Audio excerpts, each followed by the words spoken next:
उत्तर में देना तो चाणक्य जी का एक विचार है, उनका विचार है कि जब सारे गठबंधन एक साथ हो जाए और हमारा देश का राजा समझ लो वो बहुत ही ईमानदार है और वे अपना काम राष्ट्रीय और देश की भावना से कर रहा है। जितने भी गठबंधन कर ले सरकार, लेकिन जो हमारे मोदी जी है वो अपने देश और राष्ट्र की भावना से अपने देश को प्रोत्साहन दे रहे हैं और देश का कार्य कर रहे हैं और देश को विश्व। फाइनल आपको बता दूं, ये लोग कुछ नहीं करेंगे, कुछ इलाकों को चिन्हित करेंगे जहां मुस्लिम बाहुल्य हो, जहां इनको वोट मिल सके, वहीं जोर आजमाइश करके 100, 50, 25 सीटों पर अपनी इज्जत बचाने का प्रयास पूरा 26 पार्टियों के नेता मिलकर करेंगे। इससे ज्यादा इनकी कोई हैसियत नहीं।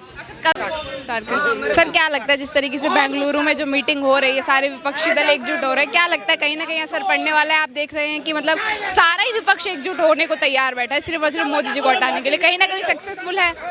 ये बेहतर ऑप्शन मोदी के लिए क्रिएट कर रहे हैं। One of the best option created by विपक्ष।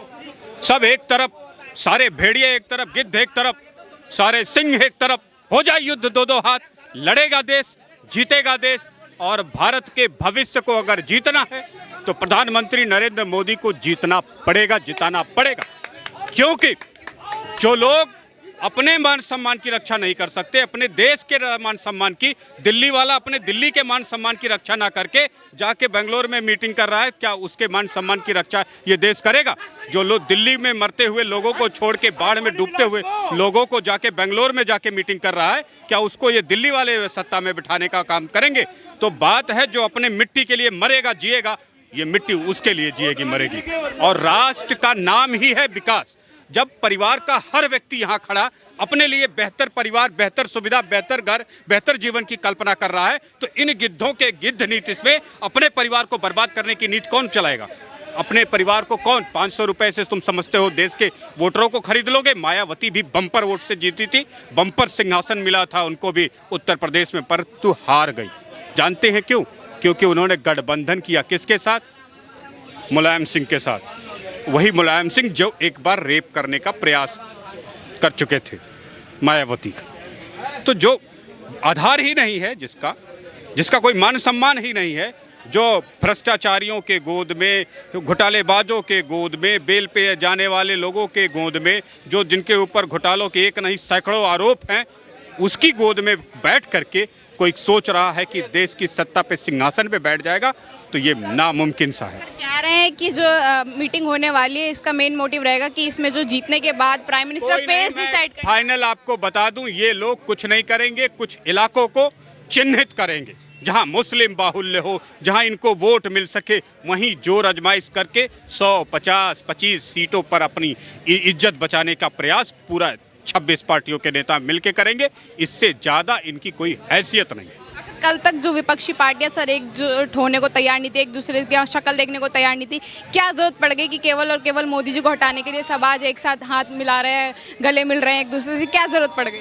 जरूरत सिर्फ इस बात की है, किसी भी तरीके से सीट मिल जाए, सत्ता मिल जाए और मोदी से लड़ने का कुछ मुकाबला मिल जाए। अभी तो ये अनबिडेबल मुकाबला है, कोई उनके सामने टिकने वाला नहीं, धूल के मिट्टी की तरह है। अब ये जुड़ करके एक माहौल बनाने की कोशिश कर रहे हैं। ये सपने देख रहे हैं वो वाला, जब अटल बिहारी वाजपेयी को देश हरा करके मनमोहन सिंह को सत्ता 2 बार सौंप दिया था और ये देश गर्त में चला गया था। अब टेक्नोलॉजी का जमाना है, मनमोहन सिंह ने क्या किया और अटल जी ने क्या किया, मोदी क्या कर रहे हैं, इसका लोगों को पता चल रहा है। इस सवाल का उत्तर मैं देना चाहता हूँ। क्या नाम हुआ? पहले नाम बता दीजिए। मेरा नाम विवेक है। इस सवाल के रहने वाले हैं? दिल्ली का रहने वाला हूँ। इस सवाल का उत्तर मैं देना तो चाणक्य जी का एक विचार है, उनका विचार है कि जब सारे गठबंधन एक साथ हो जाए और हमारा देश का राजा समझ लो वो बहुत ही ईमानदार है और वे अपना काम राष्ट्रीय और देश की भावना से कर रहा है। जितने भी गठबंधन कर ले सरकार, लेकिन जो हमारे मोदी जी है वो अपने देश और राष्ट्र की भावना से अपने देश को प्रोत्साहन दे रहे हैं और देश का कार्य कर रहे हैं और देश को विश्व रूप से और विश्व पटल पे पहुँचाने का काम कर रहे हैं।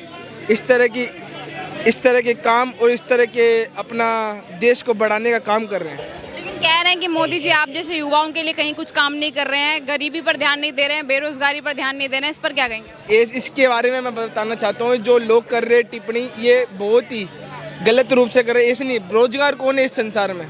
सबको रोजगार प्राप्त हो रहा है इस दुनिया में।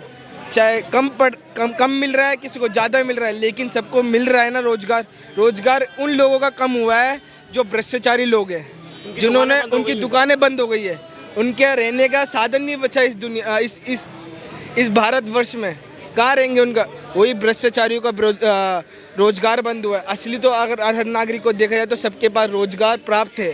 जी सर, आप क्या कहना चाहेंगे? इस सवाल मैं आपसे करती हूँ कि जो मोदी जी पर आरोप लग रहे हैं कि बेरोजगारी का, गरीबी का, कि देश से गरीबी नहीं कम हो रहा है, इस पर आप क्या? देश के इन मूर्ख नेताओं को पता ही नहीं है रोजगार पैदा कौन करता है, कहाँ से रोजगार निकलता है और कैसे रोजगार मिलता है। दिल्ली में जो रोजगार मिलता था, जब देश के सारे कोने से लोग आते थे तो बाथरूम की साइज़ की फैक्ट्रियाँ लोग घरों में चलाते थे, वो लोग नौकरी पे रखते थे, उससे देश भर के बच्चों का, युवाओं की पेट पलता था। यही चीज़ें जब यहाँ से लात मार के निकाल दिया दिल्ली ने, तो जाके नोएडा, गुड़गांव, फरीदाबाद में कंपनियाँ लगी। आज दिल्ली वालों को भी रोजी रोटी कौन देता है?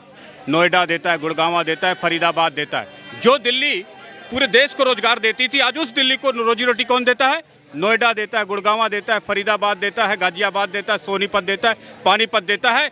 दिल्ली वाला दिल्ली में रोजगार नहीं पाता है।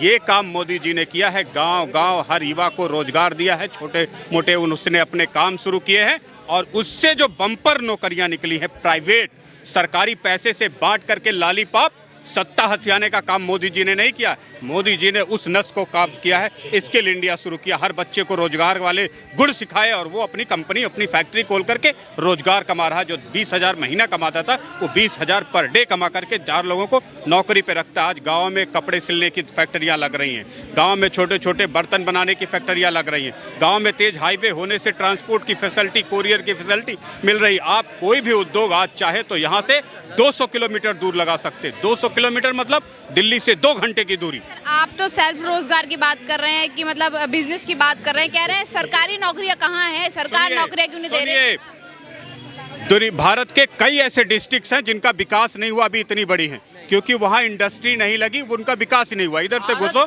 उधर से निकल जाओ। शांत रहो, बीच में मत बोलो। शांत रहो, शांत रहो, शांत रहो, बीच में ना बोला करो। शांति नहीं है, ठीक है?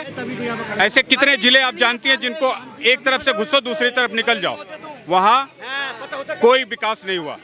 थानेदार, पुलिस, विधायक, MP, MLA, chief minister, doctor, schools, engineering college, pharmacy college, ये सब किसके लिए बनाए जाते हैं पता है?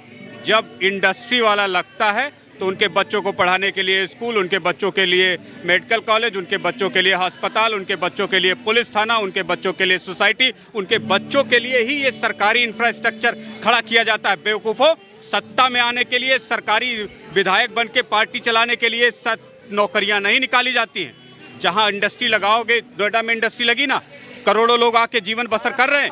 अच्छे स्कूल, अच्छे इंजीनियरिंग कॉलेज, अच्छे प्राइवेट हॉस्पिटल, सब सारी फैसिलिटीज़ है कि नहीं है? सारे एम्प्लॉयज़ हैं कि नहीं? और जिस जिले में नहीं ये डेवलपमेंट हुआ, जहाँ इंडस्ट्री नहीं लगी, वहाँ कुछ है क्या? आदमी अपना भी घर छोड़ करके नोएडा आने को मजबूर है, दिल्ली, गाजियाबाद जाने को मजबूर है। तो हमारा लक्ष्य होना चाहिए बेस्ट क्वालिटी के इंडस्ट्रियल सेटअप के इंफ्रास्ट्रक्चर को, माहौल को देश में तैयार करना, और एक एक जिला, एक एक देश का मुकाबला करे। ऐसा देश बनाएं, फिर हम सैकड़ों देशों का मुकाबला मिलके अकेले भारत वाले कर सकते हैं। ये नहीं कि सरकारी नौकरी बांट करके खजाना खाली कर दो और मूलभूत जहाँ से रोजगार पैदा होता है वहाँ की ABCD भी तुम्हें ना आती हो, ना बोलो, ना टच करो, ना काम करो, सिर्फ बेरोजगारी बेरोजगारी नौटंकी लगाए रखो। तुम्हारी नौटंकी हम समझते हैं। सच तो ये है कि इन नेताओं को, मूर्खों को, महामूर्खों को, पॉलिटिशियंस को पता ही नहीं कि रोजगार आता कहाँ से, देता कौन है, मिलता कहाँ से। धन्यवाद सर। धन्यवाद।